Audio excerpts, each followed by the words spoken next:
Now page number 10 also, same page. Some pupils were from Veerpur Primary School are on the visit to the zoo.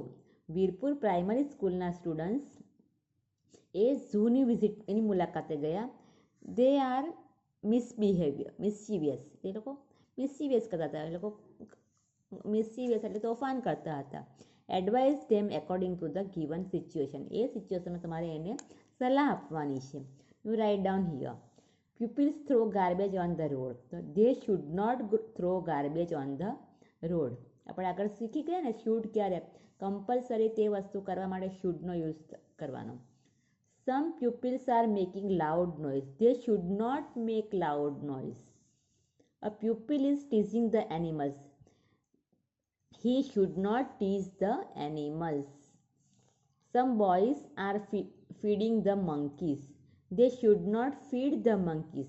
અહીંયા R એટલે ING આવે, પણ અહીંયા should આપણે તો તેને આઈએનજી લગાવવાની જરૂર નથી. અહીંયા પણ શુડ તો ટીઝ, શુડ તો મેક લાઉડ નોઇઝ, બરાબર ને, મેકિંગ છે તો એને મેક કરવાનું. Some pupils are going near the cage. They should not go near the cage. Some pupils are jumping a queue. They should not jump the queue. લાઇનને તોડવાની નથી. Some girls are plucking flowers from the garden. કેટલીક છોકરીઓને ફૂલ બહુ ગમતા હોય એટલે ગાર્ડનમાંથી એ લોકો ફૂલ તોડતા હતા. They should not pluck flowers from the garden. ગાર્ડનમાંથી ફૂલ તોડવાનું નથી, બરાબર. નેક્સ્ટ પેજ પર છે activity 7, page number 11. Work in pairs. Your friend is asking you about your plan.